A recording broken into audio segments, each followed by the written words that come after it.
जय हिंद साथियों, स्वागत है आपका self study classes with Sumit Jain YouTube channel और दोस्तों ऐप में। दोस्तों बहुत सारे स्टूडेंट को ऐप डाउनलोड नहीं करते बन रहा है या फिर कर भी लिया है तो कोर्स भी नहीं देख पा रहे हैं। तो मैं आज उनको बता दूं कि ये जो सेल्फ स्टडी क्लासेस इस प्रकार से जब आप प्ले स्टोर से करते हैं तो ये आपका वेल जो है आइकन उसमें लगा हुआ है ना। तो इस प्रकार से सेल्फ स्टडी क्लासेस आपको सर्च करना है और ऐसे आइकन में आपको ऐप मिलने वाला है। ठीक है, तो दोस्तों हम देखें कि प्ले स्टोर में आपको इस प्रकार से दिखेगा ये सेल्फ स्टडी क्लासेस। ठीक है, ये प्ले स्टोर में आपको सेल्फ स्टडी क्लासेस का ऐप दिखने वाला है। ठीक है, ये इमेज उसमें डली है, ये आइकन, ये लोगो उसमें डला है। ठीक है, अब दोस्तों इसको इंस्टॉल करना है, यहां से आप इंस्टॉल करेंगे। ठीक है, अब इंस्टॉल करेंगे तो वहां पर आपको नंबर मांगेगा, जीमेल नंबर मांगेगा, तो आपको ओटीपी आएगा, तो आप रजिस्टर करके आगे बढ़ेंगे। इन कवियों में कौन सा कवि अष्टचाप से संबंधित नहीं है, यानी कि प्रश्न क्रमांक 121। 121 का आंसर आपको चयन कर लेना है। उत्तर क्या हो जाएगा? इन कवियों में कौन सा कवि, अष्टचाप के बारे में तो सभी लोग जानते कि नहीं जानते? बोले सर अष्टचाप के बारे में तो जानते हैं, है ना। ठीक है, तो 121 इन कवियों में कौन सा कवि अष्टचाप से संबंध नहीं है? उत्तर हो जाएगा कुंभन दास तो हैं, सूरदास हैं, कृष्णदास हैं, लेकिन कौन नहीं है? केशव दास। ये दास का चक्कर कंफ्यूज कर देता है सभी लोगों को, है ना। और यहां छीत स्वामी अगर दिया होता तो सब लोग छीत स्वामी जिनने नहीं पढ़ा था लगा देते, लेकिन कंफ्यूज नहीं होना। केशव दास अष्टचाप कवियों में शामिल नहीं है। ये वही केशव दास हैं दोस्तों जिन्हें रीतिकाल का प्रवर्तक माना जाता है। याद रख लेना, ये वही केशव दास हैं जिनकी रचना रामचंद्रिका जैसे छंदों का अजायब घर कहा जाता है। ये वही केशव दास हैं दोस्तों जिनकी रचना विज्ञान गीता, है ना, रसिक प्रिया और कवि प्रिया मानी जाती है। कवि प्रिया इनका अलंकार ग्रंथ माना जाता है, रसिक प्रिया इनका रस ग्रंथ माना जाता है और ये लक्षण ग्रंथ माने जाते हैं। ये भी आपको याद रख लेना। और अगला क्वेश्चन आपकी स्क्रीन पर है, तुलसीदास कृत विनय पत्रिका की रचना किस भाषा में की गई है? तुलसीदास कृत विनय पत्रिका की रचना किस भाषा में की गई है? प्रश्न क्रमांक 122 का उत्तर आपको चयन कर लेना है। अवधि में, खड़ी बोली हिंदी, ब्रज भाषा या फिर मैथिली में? तो उत्तर क्या हो जाएगा विजय जी? उत्तर बताना 122 का। विनय पत्रिका की रचना किस भाषा में की गई है? तो अपन ने पढ़ा था तुलसीदास को, मैंने कई बार आपको बताया है कि तुलसीदास की 12 प्रमाणिक रचनाएं मानी जाती हैं। और जिन 12 प्रमाणिक रचनाओं में से आपने पता होगा कि जिनमें राम और मंगल आए वो अवधि की, और जिनमें राम और मंगल ना आए वो ब्रज भाषा की, है ना। तो बिल्कुल सरल हो जाता है। बोले सर विनय पत्रिका की बात करोगे तो विनय पत्रिका ब्रज भाषा में है, ब्रज भाषा, और सी नंबर आपका बिल्कुल सही हो जाएगा। और आपको पता है कि रीति काल भक्ति काल में ब्रज भाषा अपने काव्य के रूप में चरम सीमा पर थी दोस्तों। वो तो इसकी दम टूट गया कब? जब ये पहुंची आधुनिक काल में, द्विवेदी युग जैसे काल में महावीर प्रसाद द्विवेदी ने हिंदी को समर्थन दिया, खड़ी बोली को समर्थन दिया, खड़ी बोली को, है ना। तब इसका दम घुटने लगा ब्रज भाषा का और काव्य की भाषा बन गई कौन? खड़ी बोली, है ना। तो यहां पर ब्रज भाषा आपका बिल्कुल सही हो जाएगा। और अगला क्वेश्चन है, केशव दास की किस रचना की गणना लक्षण ग्रंथ के अंतर्गत की जाती है? लक्षण ग्रंथ बताना, लक्षण ग्रंथ, है ना, लक्षण ग्रंथ बताओ सभी लोग। धर्मेंद्र जी, केशव दास की किस रचना की गणना लक्षण ग्रंथों में? लक्षण ग्रंथ आपने पढ़ा होगा कि रीति काल में लक्षण ग्रंथ लिखे गए, जिनमें दोस्तों संस्कृत की रीति को यथावत अपनाया गया, है ना, वो कहलाते लक्षण ग्रंथ। जिनमें अलंकार, रस आदि का उचित वर्णन, उचित दोस्तों समावेश किया गया, वो कहलाते रीति ग्रंथ, लक्षण ग्रंथ, है ना। केशव दास की किस रचना की गणना लक्षण ग्रंथों में की जाती है? और प्रश्न क्रमांक 123 है और 123 का आंसर आपका हो जाएगा। मैंने अभी आपको बताया था कि दोस्तों एक अलंकार ग्रंथ है, अलंकार ग्रंथ है कौन सा? केशव दास का कवि प्रिया केशव दास का अलंकार ग्रंथ है। और दोस्तों कवि प्रिया यानी कि डी नंबर इसे लक्षण ग्रंथ माना जाता है। और डी नंबर जिन्होंने चयन किया उनका आंसर बिल्कुल सही है ना, उनका बिल्कुल सही आंसर है D number. Very good answer, D number, D सही हो जाएगा। रश्मि जी, डी नंबर सही होगा। कवि प्रिया इनका लक्षण ग्रंथ है। 84 वैष्णव की वार्ता का लेखक कौन है? 84 वैष्णव की वार्ता। बोले सर चाहे 252 वैष्णव की वार्ता की बात कर लो, चाहे 84 वैष्णव की वार्ता कर लो, हिंदी साहित्य के इतिहास लेखन के स्रोत माने जाते हैं 84 वैष्णव की वार्ता, 252 वैष्णव की वार्ता, भक्तमाल, है ना, ये दोस्तों हिंदी साहित्य के इतिहास लेखन के स्रोत माने जाते हैं। जब हिंदी साहित्य का इतिहास लिखा गया, सबसे पहले गारसा दत्तासी ने प्रयास किया दोस्तों, है ना, इस्तवार दाला लेते तो हिंदुस्तानी के माध्यम से। और दोस्तों ये फ्रेंच विद्वान थे, इन्होंने फ्रेंच भाषा में इस ग्रंथ की रचना की। लेकिन इस ग्रंथ की रचना आपको पता है कि हिंदी साहित्य के लेखन स्रोत के आधार पर की।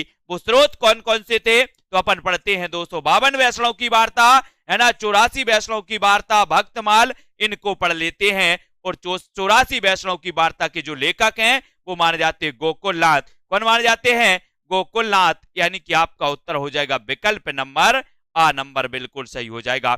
आ नंबर आपका बिल्कुल सही हो जाएगा। बरबे रामायण किसकी रचना है? बहुत बढ़िया प्रश्न है दोस्तों।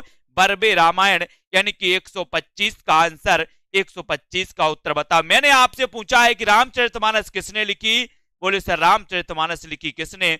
तुलसीदास ने। अब रामचरितमानस अगर इन्होंने लिखी है तो इन्होंने बार बार रामायण पढ़ी होगी कि नहीं पढ़ी होगी? जल्दी बताओ। बोले सर अगर इन्होंने रामचरितमानस लिखी है, अगर नहीं लिखी ही है, इन्होंने रामचरितमानस लिखी है तो इन्होंने बार बार रामायण पढ़ी होगी। और बार बार पढ़ी तो बरबे रामायण, बरबे रामायण यानी बार बार रामायण किसने पढ़ी? बोले सर तुलसीदास ने, है ना, याद रख लेना। इन्होंने रामचरितमानस की रचना की और रामचरितमानस की रचना दोस्तों इन्होंने कर दी तो इन्होंने बार बार रामायण पढ़ी तुलसीदास जी ने, है ना। आपको पता होगा रत्नावली ने कह दिया कि इतनी भक्ति श्री राम के चरणों में लगाओगे, इतना प्रेम आप श्री राम से करोगे तो भाव सागर से तार तर हो जाओगे। बोले हद तेरी की, छोड़ दिया पूरा, है ना, छोड़ दिया और निकल गए और पहुंचे भैया कहां? बोले चित्रकूट के घाट पे भाई संतन की भीड़, तुलसीदास चंदन घसे तिलक देत रघुवीर, है ना। कृष्ण की सरस क्रीड़ाओं का वर्णन करने वाला प्रख्यात ग्रंथ कौन सा है?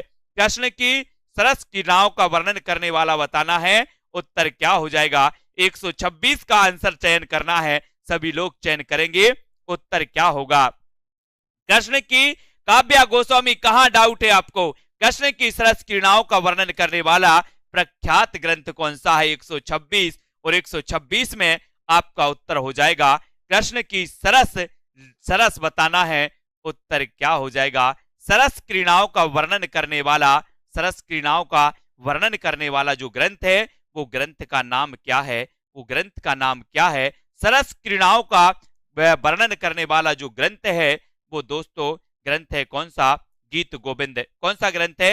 गीत गोविंद, यानी कि बी नंबर, गीत गोविंद, गीत गोविंद, है ना। इसको याद रख लेना। ये जयदेव की कृति मानी जाती है। एक रचना पूछी जाती है राग गोविंद, एक रचना पूछी जाती है गीत गोविंद। तो बोले सर इनमें अंतर क्या है? इसको याद कैसे करेंगे? राग गोविंद और गीत गोविंद में कई बार कंफ्यूज होते हैं। तो मैंने कहा कि गीत गोविंद के गाते हैं तो जय बोलते हैं, और राग किया था गोविंद से किसने? मीराबाई ने। राग किया था गोविंद से तो राग गोविंद मीराबाई, गीत गोविंद जयदेव। कृष्ण की सरस क्रीड़ाओं का वर्णन मिलता है किसमें? गीत गोविंद, और गीत गोविंद जयदेव की कृति है। सूरदास के संबंध में जानकारी का आधार ग्रंथ मुख्यतः कौन सा है? सूरदास के संबंध में बताना है दोस्तों। सूरदास, है ना, सूरदास वात्सल्य के चितेरे कवि कहे जाते हैं। और 127 का उत्तर हमें बताना है।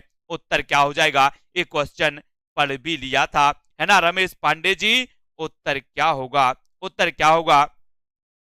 सभी लोग चयन करेंगे।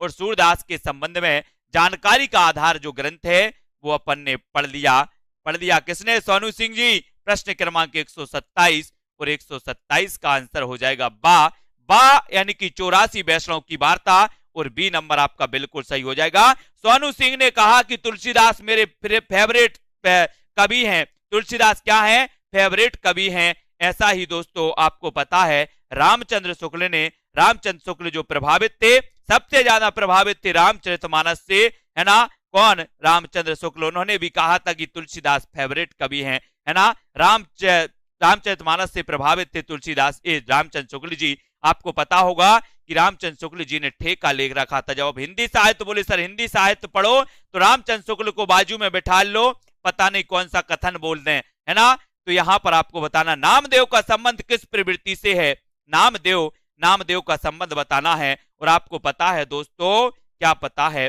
जल्दी बताओ क्या पता है। बोले नामदेव पता है, नामदेव का संबंध पता है, किससे था, तो किससे था, तो उत्तर बता दो जरा, किससे था। सगुणवाद, बोले सर छोड़ो इसको, मैंने छोड़ दिया। नाथ पंथ, निर्गुणवाद, सूफी मत।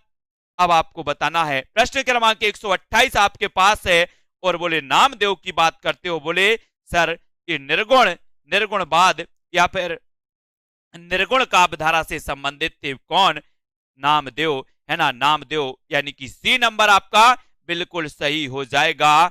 आपका नाम भी निर्गुण नहीं होना चाहिए, निर्गुण, है ना। बोले मेरा नाम तो बोले सर निर्गुण है, गुण ही नहीं है कोई, इसको याद रखो, निर्गुणवाद नामदेव, है ना। अगला, परहित सरस धर्म नहीं भाई, परहित सरस धर्म नहीं भाई पंक्ति किस रचनाकार की है। प्रश्न क्रमांक 129 में सभी लोग अंगूठा चला देना, लाइक कर देना। ये क्लास अपनी रोज 9 बजे होती है और धमाकेदार क्लास होती है दोस्तों, जिसमें हम याद तो कम करते हैं, पढ़ते ज्यादा है ना।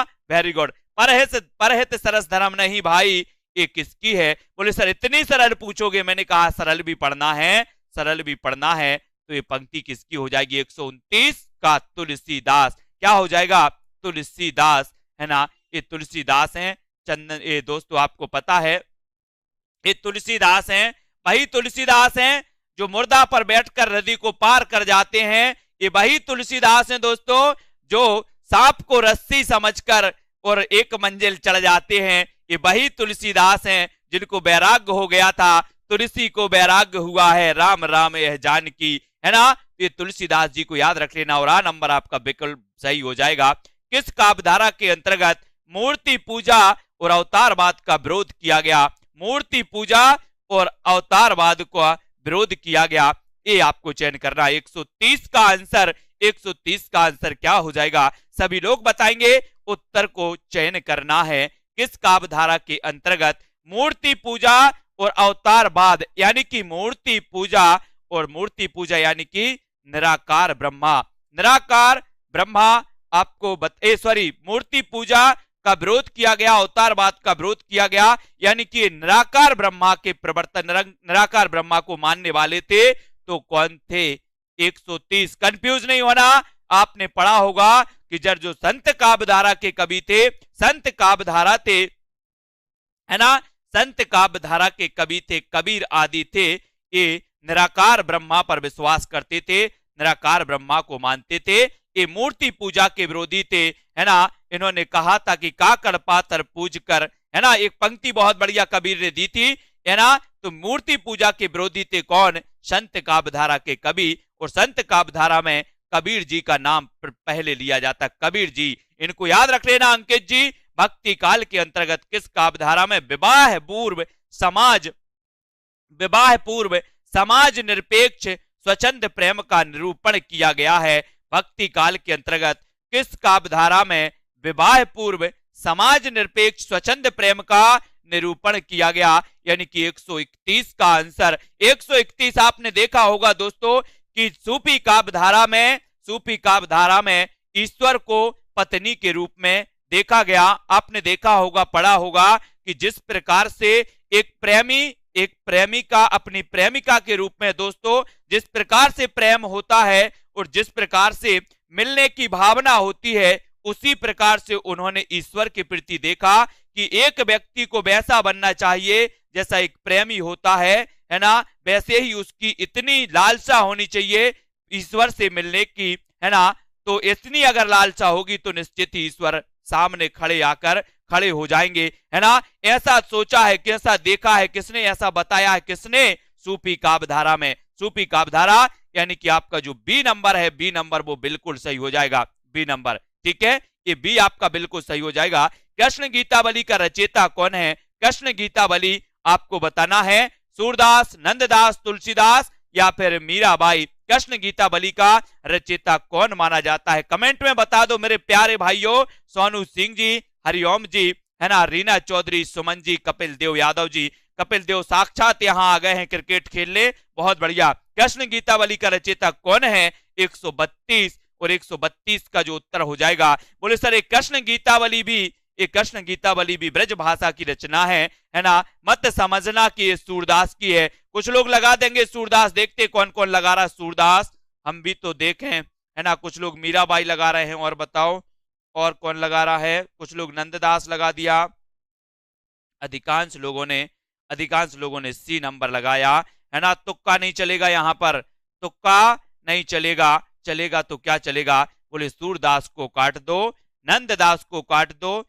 यहाँ पर मीराबाई ये विकल्प भी काट दो, और तुलसीदास आपका बिल्कुल सही हो जाएगा। कृष्ण गीतावली तुलसीदास जी की रचना है ना। यहाँ पर कंफ्यूज होते हैं बहुत सारे लोग, बोले कृष्ण लीला कृष्ण, देखो अनीता जी ने सूरदास बता दिया, बहुत बढ़िया, है ना। ये तुलसीदास की रचना कृष्ण गीतावली, है ना। कॉमन सेंस लगा लेती यार, कृष्ण काव्य धारा के कवि तो सूरदास थे, इसलिए सूरदास की रचना हो जाएगी। क्यों लगाते हो? कॉमन सेंस नहीं लगाना, यहाँ पर आपका हो जाएगा सी नंबर, ठीक है। अगला क्वेश्चन आपको बताना है, या लकुटी या रुकामर या पर राज तिहुपुर को तज डारे, ये पंक्ति किसकी है? ये पंक्ति किसकी है? या लकुटी अरुकामर या पर राज तिहुपुर को तज डारो, ये पंक्ति बतानी है, इस पंक्ति का चयन करना है, और उत्तर क्या हो जाएगा? उत्तर प्रश्न क्रमांक 133 का उत्तर या लकुटी अरुकामर या पर राज तिहु। आपने देखा होगा दोस्तों लकुटी या फिर लटकी, है ना, ये क्या होता है? आपने कृष्ण लीला में देखा होगा कि इस प्रकार से मटकी बनाते हैं, है ना, इस प्रकार से क्या बनाते हैं? ऐसे करके एक मटकी बन गई, ऐसी मटकी बन गई, ये मटकी, है ना। इसको कैसे ऐसे लटका दिया जाता है, ऐसे लटका दिया जाता। तो अब क्या इसमें क्या है? बोले सर इसमें रस है, रस खान या माखन, है ना। इसमें क्या है? माखन है, और ये क्या है? लटकी है, लटकी। तो यहाँ पर क्या है? या लकुटी या लटकी कर लो, लटकी या लटकी या रुकामर या पर राज तिहुपुर को तजडारे। लटकी मतलब क्या लटकी है? बोले सर माखन की ये जो गगरिया है लटकी है, तो ये माखन यानी कि रस खान, इसमें क्या है? रस है, रस, तो रस खान की ये पंक्ति है। और कहा जाता है कि तुलसीदास ने रामचरितमानस सबसे पहले किसे सुनाई थी? रस खान को सुनाई थी, है ना। ये भी आपको याद रख लेना है। और भारतेंदु जी की एक पंक्ति है, वो बता देना रस खान के बारे में जल्दी, किसको याद है? जल्दी बताओ। भारतेंदु जी की एक पंक्ति जो हमेशा पूछी जाती है, रस खान के बारे में उन्होंने कहा था, उत्तर बताओ जल्दी। मलिक मोहम्मद जायसी की रचना पद्मावत किस भाषा में है? मलिक मोहम्मद जायसी की रचना पद्मावत किस भाषा में है? खड़ी बोली, राजस्थानी, अवधी या फिर ब्रज भाषा, किस भाषा में है ना। इन हरिजनन हिंदुअन पर क्या बोलते हैं? इन मुसलमान हरिजनन पर लाखों हिंदू बारिये, है ना। ये पंक्ति कही थी ना भारतेंदु जी ने, आपको पता होगा, बहुत बढ़िया। मलिक मोहम्मद जायसी की रचना पद्मावत किस भाषा में है? किस भाषा में? खड़ी बोली, राजस्थानी, अवधी या फिर ब्रज भाषा। बोले सर मलिक मोहम्मद जायसी की पद्मावत की तो बात ही मत करो, ये महाकाव्य है, प्रथम प्रमाणिक महाकाव्य है, सूफी काव्य का महाकाव्य है, इसकी भाषा तो अवधी है। क्या है? अवधी है, पद्मावत की अवधी, वेरी गुड। और अवधी पूर्वी हिंदी की बोली मानी जाती है, पूर्वी हिंदी, है ना, इसको याद रख लेना। मीराबाई की भक्ति किस भाव की है? मीराबाई की भक्ति, मीराबाई आ गई, है ना। ये मीराबाई कौन थी? इन्हें राग गोविंद रचना इन्होंने लिखी थी, है ना। और दोस्तों इन्होंने नरसिंह जी को मायरो, राग गोविंद, ये इनकी रचनाएं मानी जाती हैं, मीराबाई, है ना। और दोस्तों इन्होंने लिखी थी गीत गोविंद की टीका भी इन्होंने लिखी थी, गीत गोविंद की टीका, राग गोविंद, है ना, नरसिंह जी को मायरो। और दोस्तों ये रचनाएं मीराबाई जी की मानी जाती है ना। मीराबाई जी कहती, क्या बोलती थी कि मेरा और ना दूजो कोई, ये भक्ति करती थी दोस्तों, है ना। दाम्पत्य भाव भी माना जाता है इनका। और यहाँ पर माधुर भाव ये कई बार पूछा गया है, माधुर भाव, है ना। बी नंबर आपका बिल्कुल सही हो जाएगा, मीराबाई की बी नंबर, माधुर भाव। इन प्रश्नों को अपन को बिल्कुल, इन प्रश्नों को जब अपन बार बार पढ़ेंगे तो हम बार बार सही करके भी आएंगे, है ना, गलत नहीं करना।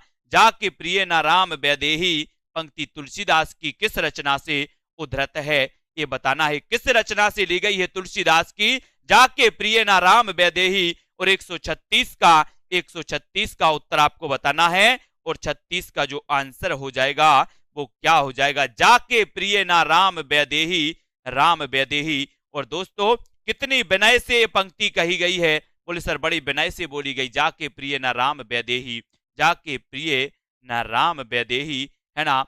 और उत्तर क्या हो जाएगा, उत्तर हो जाएगा, बोले सर ये तो विनय पत्रिका से ली गई है ना। और हम पत्रिका जब लिखते हैं, किसी को पत्रिका लिखते तो क्या बोलते, प्रिय, है ना, प्रिय लिखते हैं, प्रिय, प्रिय पिताजी, है ना, ऐसे लिखते ना, प्रिय मित्र, ऐसे लिखते प्रिय। तो यहां पर आ गया प्रिय, प्रिय, बोले सर हम प्रिय लिखते हैं काय में, पत्रिका में। किसी को पत्र लिखते ना, लेटर लिखते हो, पत्र लिखते हो, तो उस पत्रिका में हम लिखते हैं क्या, प्रिय मित्र, है ना, लिखते तो प्रिय, काय में लिखते पत्रिका में। तो ये पत्रिका की हो जाएगी विनय पत्रिका, यानी सी नंबर आपका बिल्कुल सही होगा, सी, है ना, सी हो जाएगा। इनमें से किस कवि को ब्रज कोकिल कहा जाता है, ब्रज कोकिल, यानी कि 137, ब्रज कोकिल किसे कहा जाता है, जल्दी से बताना है बिमलेश जी, अंजू रानी जी, शशि सिंह जी। और जिन भी साथियों ने दोस्तों अभी तक एडमिशन नहीं लिया है, वो एडमिशन जरूर ले लेना, है ना। Self study classes app download कर लो,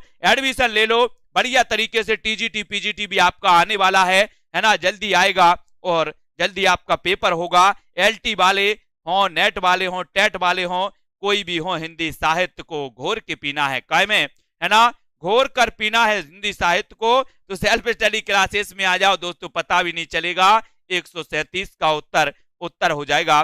बोले सर ब्रज कोकिल की बात करते हो तो सत्यनारायण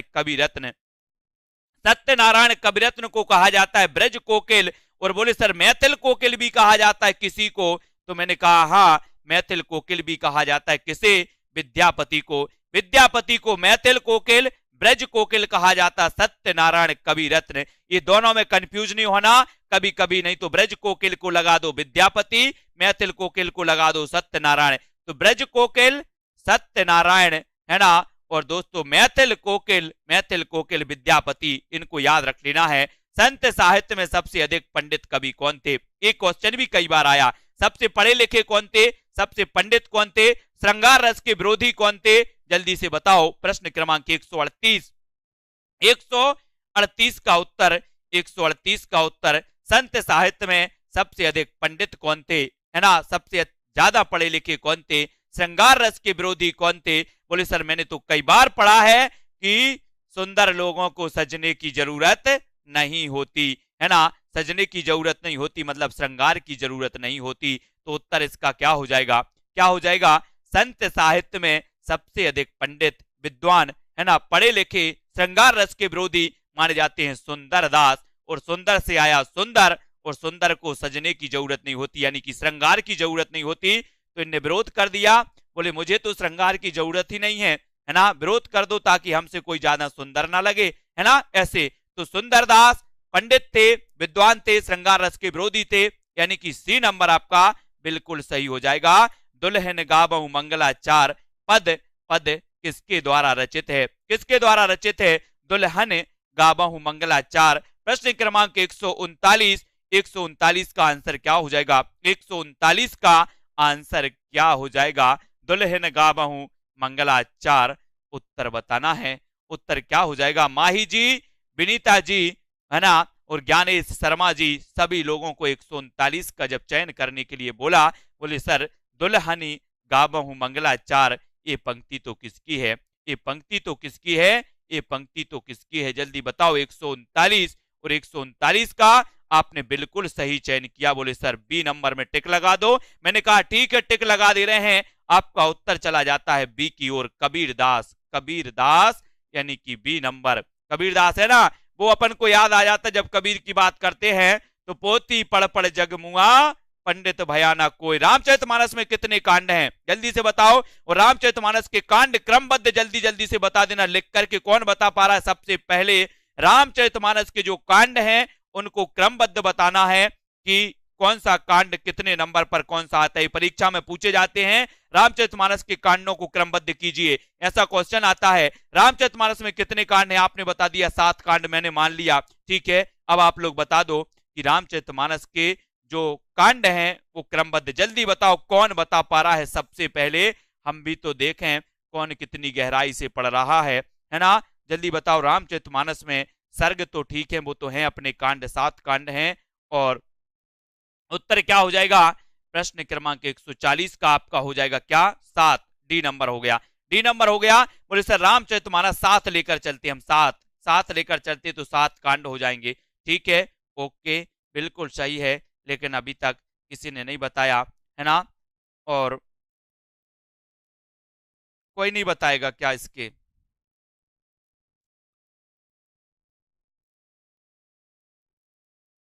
बताओ जल्दी से कौन बता रहा है।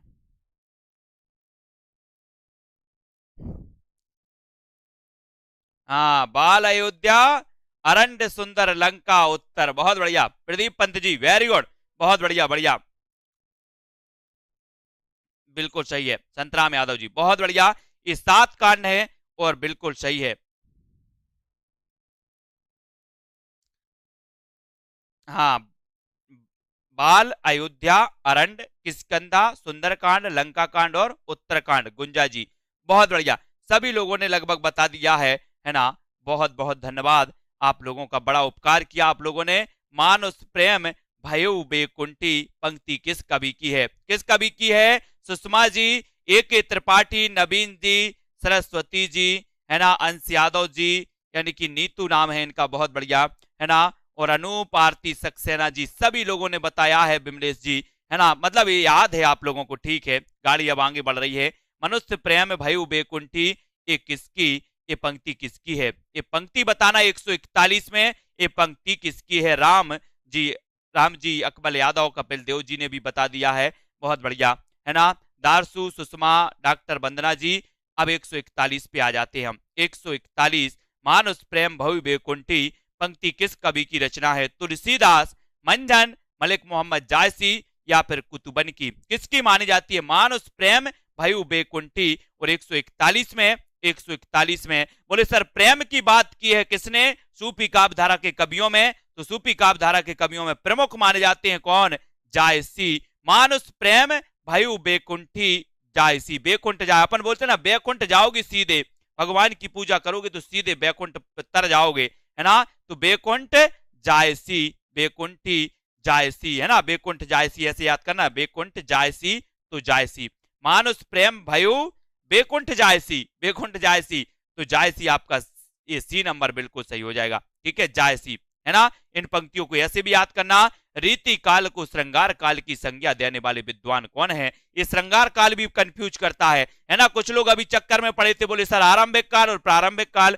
प्रारंभिक काल और आरंभिक काल क्या चक्कर है ना, मैंने कहा मिश्र बंधु आरंभ से साथ में रहे तो इनको बोल दो आरंभिक काल, है ना, और जब हम कोई भी चीज प्रारंभ करते हैं तो श्री गणेश बोलते हैं, श्री गणेश करो, है ना, तो उसको बोल दो प्रारंभिक काल, तो इसको याद रखो। आदि काल को आरंभिक काल कहा, मिश्र बंधुओं ने प्रारंभिक काल कहा, गणपति चंद्रगुप्त ने, है ना, और जब ऑप्शन में गणपति भी न हो, है ना, और आरंभिक या प्रारंभिक पूछा जाए तो मिश्र बंधु लगा देना, है ना, और रीति काल को श्रृंगार काल की, क्योंकि दोस्तों कई पुस्तकों में प्रारंभिक काल मिश्र बंधु और गणपति दोनों भी लिखा है कि दोनों ने प्रारंभिक काल कहा है ना, और आरंभिक काल और प्रारंभिक काल, तो दो चीज पे अपन को देना है, ज्यादा इस पे तर्क और वो नहीं करना, सिर्फ अपन को ये देना है कि आरंभिक काल मिश्र बंधु, प्रारंभिक काल गणपति चंद्रगुप्त, और कभी पूछा जाए कि प्रारंभिक काल किसने कहा, किसने कहा, तो अगर गणपति चंद्र ऑप्शन में ना हो तो मिश्र बंधु लगा देना,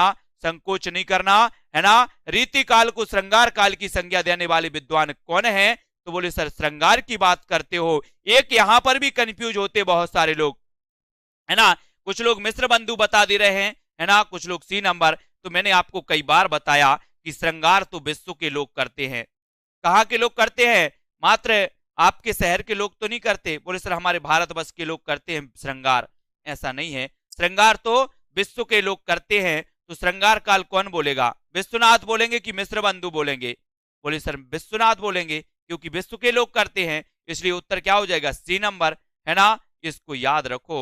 मिश्र बंधु अलंकृत काल कहा, विश्वनाथ ने कहा श्रृंगार काल, और मिश्र बंधुओं ने कहा क्या, अलंकृत काल कहा, है ना, ये भी याद रख लेना, अलंकृत काल, मिश्र बंधु, इनको याद रख लेना। कठिन काव्य का प्रेत किस कवि को कहा जाता है, कठिन काव्य का प्रेत किस कवि को कहा जाता है, ये बताओ। केशव, चिंतामणि, बोधा या फिर ठाकुर। कठिन काव्य का प्रेत किस कवि को कहा जाता है, ये बताओ। कठिन काव्य का प्रेत, कठिन काव्य का प्रेत क्या है, उत्तर बताना 143, और 143 में जो आपका बिल्कुल सही हो जाए उसी पर टिक करना है। कठिन काव्य का प्रेत किसे कहा जाता है, टिक कर देना दोस्तों। अपन को काय में बोले सर कठिन की बात करें तो केस की बात बहुत कठिन है ना, केसों को संभालना बहुत कठिन है। 4-5 बार आईना देखते हो, फिर केसों में थोड़ा सा कंगी अंगी फेरा, है ना, तो केस को संभालना क्या है,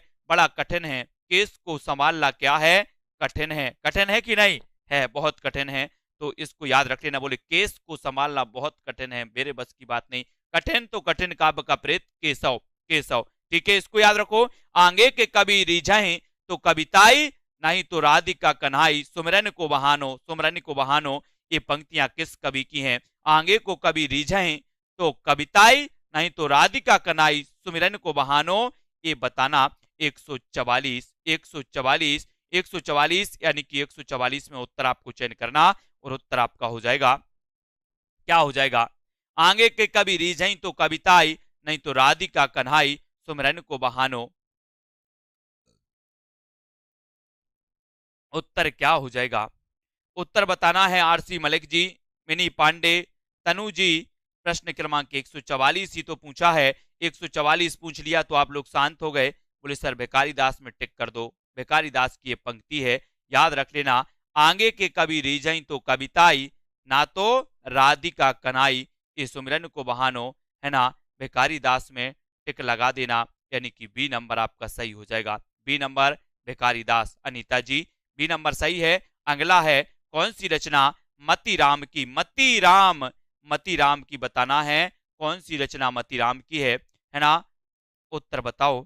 145 मतीराम की बताना, है ना, मती मती और मती, ये 145 और 145 में आपने चयन किया है कि सर मती जो हो जाए, मती कैसी मती हो, ललित, ललित मती होनी चाहिए आपकी, है ना, ललित ललाम मतीराम, ललित ललाम मतीराम, है ना, ललित ललाम मती, आपकी मती कैसी होनी चाहिए, बिल्कुल ललित मती होनी चाहिए, ललित, है ना, इसको याद रखो, मतीराम, ललित मतीराम, है ना, हाँ मतीराम, वेरी गुड। 4 नंबर मोही तो मोरे कवित्त बनावत, है ना, ये पंक्ति कवि के कवि कौन है, ये पंक्ति कही थी कि करो इसको जल्दी से बताओ ये किसकी है। लोग हैं लागी कवित्त बनावत, मोही तो मोरी कवित्त बनावत, ये पंक्ति किसकी है दोस्तों, आपको पता है। बोले सर घनानंद की बात मत करो, इनको बहुत वियोग था, है ना, और ये वियोग में इन्होंने पूरी रचनाएं की हैं। बोले कवि बन जाओ, कवि बनना है तो पहले वियोग को धारण करो, कवि बनना है तो वियोग को धारण करो, एक विषय मिल जाता है ना, और विषय जहां मिला तो मान के चलो कि फिर कविता रुकती नहीं है, कवि की लेखनी नहीं रुकती, है ना, फिर निरंतर लिखता जाता है, कितना लिखता है, कवित्री उसी के बारे में, प्रेम क्या के बारे में, है ना, फिर ऐसा हुआ उनकी याद में हुआ, फिर बिछुड़ गए, ऐसा हुआ, आज भी याद आती है, ये सारी चीजें आती हैं कवियों को जब ये वियोगी बन जाते हैं, है ना। लोग है लागी कवित्त बनावत, मोही तो मोरे कवित्त बनावत, है ना, तो मोही तो मोरे कवित्त बनावत, ये घनानंद की है, घनानंद, है ना। और दोस्तों इनका नाम, इनका कौन सी, इश्क लता, इश्क लता इनकी बहुत ही चर्चित रचना मानी जाती है, इश्क लता, है ना। और एक रचना है इश्क नामा, इश्क नामा, ये दोनों में कई बार मैं भी कभी कभी कंफ्यूज हो जाता था कि इश्क नामा और इश्क लता, तो इश्क लता किसकी है, इश्क लता आपकी घनानंद, इश्क लता घनानंद, और इश्क नामा बोधा, बोधा, ठीक है। बोले कैसे याद करें सर इनको, तो इश्क की लताएं कैसी हैं, घनी हैं। बोले सर इश्क की लताएं घनी हैं, और इश्क, इश्क में नाम पड़ गया क्या, बोधा, इश्क में नाम क्या पड़ गया, बोधा। ऐसा नहीं करना आप लोग, नहीं तो बोधा नाम पड़ जाए, है ना, तो ये बोधा नाम पड़ गया, तो इश्क नामा बोधा, इश्क लता घनानंद, ठीक है, ये घनानंद साहब हैं, इनको याद रखेंगे। अगला है सुजान चरित किसकी रचना है? 147। सुजान चरित ये किसकी रचना है? 147 का बताना है। ठीक है, प्रश्न क्रमांक 147 का घनानंद ठाकुर सूदन या फिर बोधा, है ना? अपन ने पढ़ा था ना, बोले सर सुजान को सूजन है, सुजान को कहा है सूजन, पढ़ी थी अपन ने, क्या से याद की थी? सुजान को सूजन है, सुजान को कहा है सूजन, है ना? सूजन चढ़ जाती ना, बोले सर हमारे उंगली में सूजन है, ऐसे ही करो, सुजान को सूजन है, सुजान को क्या है? सूजन। तो सुजान चरित के रचनाकार कौन होंगे? घनानंद लगाओगे क्या? लगा दिया ना बहुत सारे लोगों ने, ये नहीं लगाना मेरे भाइयों, सुजान को यहाँ घनानंद नहीं है, यहाँ सूजन है, सुजान को सूजन, तो सुजान चरित सूदन, है ना? कौन है? सूदन, सूदन यानी कि सी नंबर, है ना? पढ़ना है ऐसा कि याद रहे, याद रहे दोस्तों। क्या है अपन ने पढ़ा? बोले सर सुजान चरित, तो सुजान को क्या है? सूजन, तो सूदन कवि की रचना है, इसको नहीं भूलना, ठीक है? इसको नहीं भूलना, सूदन की सुजान को सूजन है ना? कवि कुल कल्पतरु किसकी रचना है? कवि कुल कल्पतरु बताना है, चिंतामणि, देव, केशव, केशव, मतिराम। तो कवि कुल कल्पतरु, कवि कुल कल्पतरु 148 में अपन ने चयन किया था। बहुत अच्छे से मैंने आपको बताया था दोस्तों, क्या बताया था? बोले सर अपने अपने कुल की सबको चिंता रहती है ना? एक दोस्तों आपका जो कुल है वो तरु के समान होता है, तरु, है ना? आपने देखते हैं कि एक तरु एक वृक्ष है, उसकी विभिन्न डालियां हैं, शाखाएं हैं, आपका भी एक कुल वृक्ष के जैसा है, उसकी विभिन्न शाखाएं हो जाती हैं। और कुल की चिंता, कुल की चिंता है आप लोगों को कि नहीं? बोले सर बहुत चिंता है, कुल की चिंता करना है। कौन कौन करता कुल की चिंता? कुल की चिंता करोगे तो दोस्तों क्या हो जाएगा? कुल और कवि कुल, बोले कवि को कुल की चिंता है, कवि को कुल की चिंता है, हमें भी कुल की चिंता है, ठीक है? तो आ नंबर कवि कुल कल्पतरु चिंतामणि। रीति मुक्त कवि कौन है? रीति मुक्त आपको पता है दोस्तों कि आचार्य विश्वनाथ ने, आचार्य विश्वनाथ ने आपने पढ़ा होगा, आचार्य विश्वनाथ ने रीति काल को श्रृंगार काल कहा, श्रृंगार काल कहा, लेकिन इन्होंने रीति काल को 3 भागों में बांटा। एक कभी याद रख लेना, आपसे पूछा जाएगा कि रीति काल को रीतिबद्ध, रीति सिद्ध और रीति मुक्त 3 काव्य धाराओं में किसने बांटा? तो बता देना, विश्वनाथ ने। विश्वनाथ ने रीति काल को श्रृंगार काल कहा, बिल्कुल सही है। रीति काल को 3 भागों में बांटा किसने? विश्वनाथ ने। रीति मुक्त, रीति सिद्ध और रीति मुक्त विश्वनाथ ने ही बांटा है, ध्यान रखना, है ना? विश्वनाथ ने। और रीति मुक्त कवि कौन है? तो बोले सर केशव दास तो नहीं है, भिखारी दास भी नहीं है, चिंतामणि भी नहीं है, तो कौन है रीति मुक्त? बोले घनानंद, घनानंद है, घनानंद, इसको याद रख लेना, रीति मुक्त माने जाते हैं, है ना? रीति मुक्त घनानंद, ठीक है? आपका बी नंबर बिल्कुल सही है। अमिय हलाहल मद भरे सोइत श्याम रतनार, जियत मरत जुग जुग परत, जे ही चित्तवत एक बार। तो यहां पर क्या आ गया? अमिय, अमिय आ गया। बोले सर अमिय से अमिया ले लो या फिर अमृत ले लो, है ना? या फिर सुधा ले लो। बोले सर सुधा रस मिल जाए, सुधा रस मिल जाए तो क्या कहना फिर? अमिय, यहां पर अमिय आ गया, अमिय। अमिया खाते ना अपन जब आम छोटा छोटा रहता, अमिया, बोले अमिया का रस बहुत अच्छा लगता है, अमिया का रस अच्छा लगता है, तो यहाँ अमिय को पकड़ लेना। अमा, है ना? अमिय मतलब सुधा से लिया गया, बाकी अमिय मतलब अमिया, अमिया छोटी छोटी, आम जब छोटा रहता है उसे अमिया बोलते हैं, और अमिया का रस।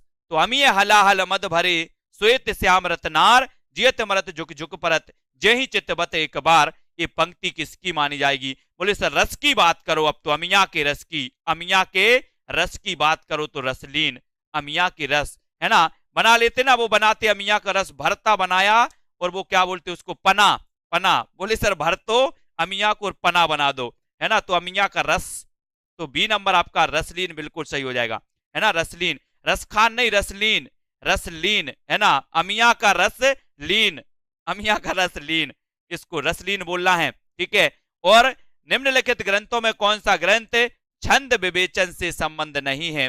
छंद विवेचन से संबंध नहीं है। प्राकृत पेंगलम, छंदो मंजरी, श्रुतबोध या फिर ब्रह बारिश, यानी कि 151 का आपको चयन करना है।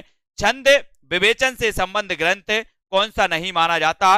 151 का हमें चयन करना, और 151 में जब पूछा गया तो उत्तर लगा देना छंद विवेचन। दोस्तों आपको पता है कि छंद जो रीति मुक्त कवि थे, रीति मुक्त कवि थे, इन्होंने ब्रह में वेद नामे काव्य रचनाएं की हैं रीति मुक्त, यानी कि जिनमें छंदों का किसी भी प्रकार से क्या नहीं था, किसी भी प्रकार से कोई बंधन नहीं था, है ना, वो था दोस्तों क्या, छंद से मुक्त, और छंदों के विवेचन से संबंध नहीं है, यानी बोल दो सर ब्रह बारिश। कौन सी नहीं है, ब्रह बारिश, याद रखो ब्रह बारिश, और डी नंबर आपका बिल्कुल सही हो जाएगा। ठीक है, डी नंबर ब्रह बारिश। ठीक है, हाँ लौंजी बोलते हैं, बोई बोई बोई। इनमें से किस कवि ने लक्ष्मण नहीं लक्षण ग्रंथ नहीं लिखा, तो किसने नहीं लिखा, यहाँ लक्ष्मण आ गया था, बोले लक्ष्मण ने तो रेखा खींच दी थी, है ना, तो ये लक्षण ग्रंथ नहीं लिखा किसने, मतिराम, चिंतामणि भूषण या फिर घनानंद। जिन भी साथियों ने self study classes app download नहीं किया है वो ऐप डाउनलोड कर लें प्ले स्टोर से। सेल्फ स्टडी क्लासेस ऐप पर 14 तारीख को मकर संक्रांति के अवसर पर एक बृहद प्रतियोगिता का आयोजन किया जाएगा। 50 प्रश्न आपको दिए जाएंगे। टॉप 3 विनर्स को हिंदी व्याकरण टेस्ट सीरीज में वो दिया जाएगा एडमिशन, है ना, और हिंदी साहित्य के दोस्तों इस कोर्स में आप भी एडमिशन ले सकते हैं, मस्ती से पढ़ सकते हैं और याद कर सकते हैं हिंदी साहित्य को। कभी अगर इंटरेस्ट ना आया हो हिंदी साहित्य में तो आ जाना सेल्फ स्टडी क्लासेस, है ना, हवेली पे आ जाना, हवेली पे। ठीक है, तो इनमें से किस कवि ने लक्षण ग्रंथ नहीं लिखा, तो लक्षण ग्रंथ किसने नहीं लिखा, बोले सर घनानंद की बात करो यहाँ, तो घनानंद यानी आपका डी नंबर बिल्कुल सही हो जाएगा। आपको पता है दोस्तों भूषण कवि एकमात्र ऐसे कवि थे रीति काल में जिन्होंने वीर रस प्रधान रचनाएं की थी, और भूषण के बाद जो राष्ट्रीय काव्य धारा में नंबर आता है वो आता है दिनकर जी का। किसका, दिनकर, रामधारी सिंह दिनकर, ये भी याद रख लेना, रामधारी सिंह दिनकर। ठीक है, और यहां पर आपका डी नंबर बिल्कुल सही होगा। रीति काल के किस कवि में भक्ति और श्रृंगार का समन्वयात्मक योग है, भक्ति और श्रृंगार का, ये आपको बताना रीति काल के किस कवि में। बहुत बढ़िया प्रश्न है, 153वां प्रश्न है, उत्तर भी आपको चयन करना है, और वो कौन सा ऐसा कवि है जिन्होंने ऋतु वर्णन भी किया, जिन्होंने प्रकृति चित्रण भी किया है, वो कौन सा ऐसा कवि है दोस्तों, है ना, जल्दी से बताओ उत्तर क्या हो जाएगा, है ना, अर्शदीप जी 153, और 153 का उत्तर जो हो जाएगा रीति काल के किस कवि में भक्ति और श्रृंगार बताना है का समन्वयात्मक योग है, तो वो कौन सा है, सेनापति, यानी कि आपका जो ए नंबर है सेनापति, इसको याद रख लेना, भक्ति और श्रृंगार का समन्वयात्मक योग है सेनापति, यानी कि आपका जो आ नंबर है वो बिल्कुल सही हो जाएगा, सेनापति बिल्कुल सही हो जाएगा। ठीक है, आपका ये नंबर बिल्कुल सही हो जाएगा। अगला क्वेश्चन है ना, तंत्री नाद कवित्त रस सरस राग रति रंग, अन बूढ़े बूढ़े तिरे जे बूढ़े सब संग। ये पंक्ति किसकी है, ये पंक्ति सभी लोग बताएंगे। 154 का आंसर चयन करना है ना, लाइक जरूर कर देना, सभी लोग लाइक कर देना, है ना, सभी को करना है दोस्तों, गुरु दक्षिणा देकर जाना है ना, सभी लोगों को लाइक, ये अंगूठा नहीं मतलब अंगूठा दबाकर जाना है। तंत्रीनाद कवित्र सरस राग रति रंगन बूढ़े बूढ़े तरे जे बूढ़े सब अंग, घनानंद मतिराम बिहारी या फिर ठाकुर, ये पंक्ति किसकी है, 154 में उत्तर लगाना है, और बोले सर तंत्रीनाद कवित्र सरस राग रति रंग अन बूढ़े बूढ़े तरे जे बूढ़े सब अंग। अब एक चीज बताना दोस्तों, आप लोग बिहारी और बिहार समझते हैं, बिहार क्या समझते हो, बिहार मतलब बोले सर एक बिहार राज्य है ना, बिहार मतलब एक चीज और होता है, यहां से यहां जाना, मतलब यहां से हम कहां जा रहे हैं, यहां पर जा रहे हैं, तो अपन बोलते कि वो तो यहां से बिहार कर गए, मतलब यहां से चले गए, है ना, तो बिहार करना मतलब होता है चले गए। तो यहां पर वही चीज बताई गई है कि अन बूढ़े बूढ़े तरे मतलब अपन बोलते ना तर जाओगे, मतलब यहां से चले जाओगे, बिहार कर जाओगे। तो ये पंक्ति किसकी होगी, बिहारी की ठाकुर की। बिहारी बोले सर बिहारी मतलब बिहार कर गए, अन बूढ़े बूढ़े तरे, अन बूढ़े और बूढ़े सब बिहार कर गए, तरे, है ना, तो तर गए, इसको याद रखो, तिरे, तो ये किसकी है, बिहारी की। थोड़ा सा यहां पर अपन को कॉमन सेंस लगाना है, ठीक है, इसको याद रख लेना। हाँ, बिहार का मतलब होता है कि मतलब घूमना, भ्रमण करना या एक स्थान से दूसरे स्थान पर चले जाना, इस प्रकार से। तो अन्न बूढ़े बूढ़े तिरें, तो यहां से क्या होगा बोले सर, तिर गए। तिर गए मतलब चले गए, है ना, दूसरी जगह। बिहार कर गए तो बिहारी, बिहारी यानी सी नंबर आपका बिल्कुल सही हो जाएगा। बघेली बोली का संबंध किस उपभाषा से है? बघेली का आपको संबंध बताना है, जल्दी से बता दें। बोली एवं भाषा से संबंधित प्रश्न है, तो इसका उत्तर हो जाएगा बघेली पूर्वी हिंदी से। पूर्वी हिंदी की हमने ट्रिक बताई थी। अब छत्तीसगढ़ी मतलब अवधी, बघेली और छत्तीसगढ़ी, इस प्रकार से पूर्वी हिंदी से संबंध हो जाएगा। फटाफट कमेंट करें, किस तिथि को हिंदी को राजभाषा बनाने का निर्णय लिया गया था? वो तिथि बतानी है कि किस तिथि में हिंदी को राजभाषा बनाने का निर्णय लिया गया, जल्दी से बता दीजिए। वह तिथि कौन सी थी? हाँ जी, बिल्कुल सही, 14 सितंबर 1949 को हिंदी को राजभाषा के रूप में निर्धारित किया गया। वर्ष 1955 में गठित प्रथम राजभाषा आयोग के अध्यक्ष थे, कई बार पूछा गया है, वेरी वेरी IMP है। प्रथम राजभाषा आयोग के अध्यक्ष कौन थे? तो आपको बता दें कि BG खैर थे। कौन थे? BG खैर। आप इस हिसाब से लगा सकते हैं कि BG खैर जब अध्यक्ष बने तो उन्होंने कहा अब अन्य जो विदेशी भाषा उनकी खैर नहीं रहेगी, हमारी राजभाषा हिंदी ही चलेगी। तो BG खैर प्रथम अध्यक्ष थे राजभाषा आयोग के। आगे है, भारतीय संविधान की 8वीं अनुसूची में शामिल भाषाओं की संख्या कितनी है? ये सभी पे बनना चाहिए। तो आपको बता दें, उनमें जो भाषा की संख्या है वो टोटल 22। कितनी है? 22 है अनुसूची में भाषाएं। हिंदी की आदि जननी किसको कहा जाता है? बहुत सरल प्रश्न है, लेकिन कई बार पूछा गया है। तो हिंदी की आदि जननी है संस्कृत। ठीक है। 8वां विश्व हिंदी सम्मेलन 2007 ईस्वी में आयोजन स्थल था। कई बार पूछा गया 2007 का, वैसे और भी सम्मेलन, लेकिन 2007 का सबसे ज़्यादा पूछा जाता है। तो ये कहाँ पर हुआ था? तो आपको बता दें कि जो 8वां विश्व हिंदी सम्मेलन 2007 में हुआ वह न्यूयॉर्क में हुआ था। ठीक है।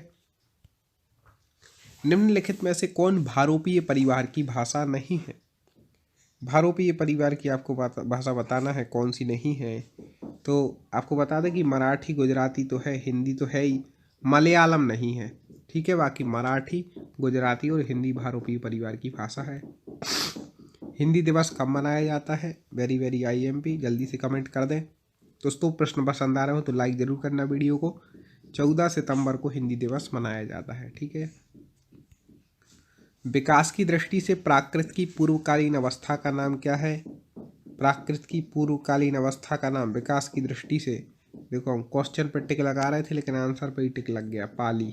क्या है? पाली।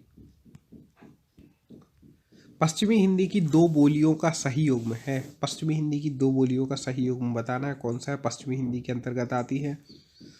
तो अभी अपन ने पढ़ी थी, पूर्वी हिंदी की है।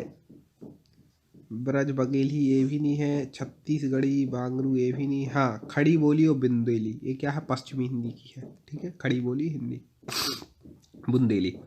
अर्धमागधी अपभ्रंश से विकसित बोली है। अर्धमागधी अपभ्रंश से कौन सी बोली विकसित हुई? तो अर्धमागधी अपभ्रंश से बघेली विकसित हुई है।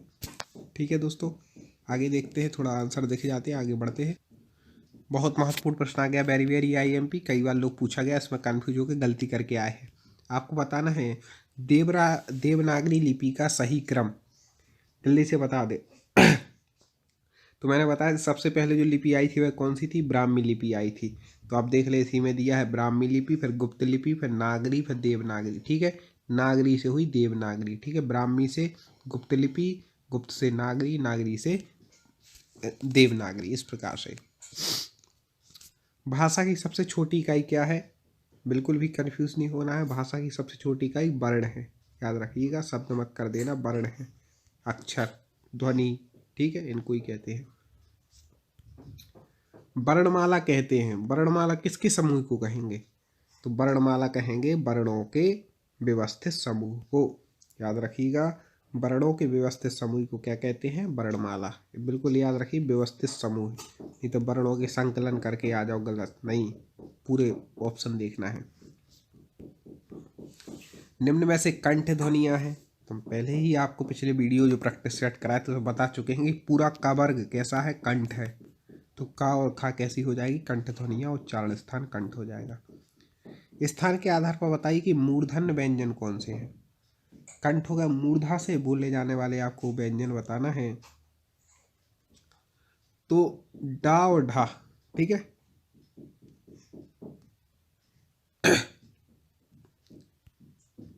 निम्नलिखित में से अल्प प्राण कौन कौन से, तो हमने बताया था कि प्रत्येक वर्ग का 1, 3 और 5 वर्ण जो होता है अल्प प्राण होता है। जैसे का वर्ग ले लो तो का हो जाएगा, खानी होगा गा हो जाएगा, गानी, फिर 1, 3 और 5 का खा गा घा इंगा हो जाएगा। तो इस प्रकार से आप लगा सकते हैं। तो आप देख लें 1, 3, 5 किस में दिया, तो का और गा इसमें दिया है 162 का बी। 1, 3, 5 अल्प प्राण, 2 और 4 महाप्राण। पूरे वीडियो आपको देखने हो तो यूट्यूब पर हमारे टॉप 50 स्टडी यूट्यूब चैनल की प्ले लिस्ट में जाएँ, वहाँ पर लगभग 25-30 वीडियो हिंदी व्याकरण के अपलोड है, आप जाकर के देख सकते हैं। निम्नलिखित में से नासिक व्यंजन कौन सा है। नासिक, नासिक मतलब नासिका जिसका स्थान उच्चारण स्थान। तो प्रत्येक वर्ग का पंचम वर्ण जो होता है, 5वां वर्ण, वो कैसा होता है, नासिक होता है, अनुनासिक होता है। तो ईगा क्या हो जाएगा, नासिक हो जाएगा, ना से उच्चारण होता है। ए आई वर्ण क्या कहलाते हैं, ए और आई जल्दी से बता दें। ए आई क्या कहलाती हैं ध्वनियाँ। हाँ, कौन पहले उत्तर देता है हम देखते हैं। तो ए और जो आई है वह कंठ तालु। संस्कृत में सूत्र है ए दयितो कंठ तालु, मतलब ए और आई कंठ और तालु से उच्चारित होते हैं, ठीक है। संस्कृत के बहुत सारे वीडियो हमारे चैनल पर मिल जाएंगे, तो आप वो भी देख सकते हैं। हिंदी वर्णमाला में अयोगबाह्य वर्ण कौन से हैं। बिल्कुल अयोगबाह्य जो कहलाते हैं, जो स्वरों के बाद आते हैं, व्यंजनों के पहले आते हैं, वो अयोगबाह्य कहलाते हैं। और अम और आहा कैसे हैं, अयोगबाह्य है, ठीक है। इस प्रकार से आगे देखते हैं। अच्छे लग रहे हो बस तो लाइक जरूर करना। निम्न में से बताइए किस शब्द में द्वित्व व्यंजन है। द्वित्व व्यंजन कई बार पूछा गया है, कौन से शब्द में है ये बताना है। तो आपको बता दें कि द्वित्व व्यंजन किस में है, दिल्ली में। क्यों, ला और ला, मतलब 2 व्यंजन एक साथ, एक आधा एक पूरा ऐसा आ जाए तो उससे द्वित्व समझ लेना, ठीक है। एक से होना चाहिए शब्द। सा सा साहा कौन से व्यंजन है, कई बार बता चुके, बिल्कुल भी कंफ्यूज नहीं होना है। सा सा साहा कैसे है, संघर्षी व्यंजन है, ठीक है। निम्नलिखित में से बताइए कि नवीन विकसित ध्वनियाँ कौन सी हैं। नवीन विकसित ध्वनियाँ बतानी है, कई बार पूछी गई हैं। हाँ जी, खा और गाय कैसी है, नवीन विकसित ध्वनियाँ। निम्न में से कौन सा घोष वर्ण है, घोष जल्दी से बता दें, घोष। हाँ बिल्कुल सही, जो यहाँ पर इसमें दिया हुआ है घोष वर्ण के अंतर्गत, उसका उत्तर हो जाएगा माँ। हाँ, 3 में से ही उत्तर बता दें, माँ। थोड़ा सा गला गड़बड़ है, चलिए आगे। कौन सा अमानक वर्ण है, अमानक वर्ण आपको बताना है, जल्दी से बता दें कौन सा हो जाएगा। हाँ बिल्कुल सही, भा कैसा है, अमानक वर्ण है।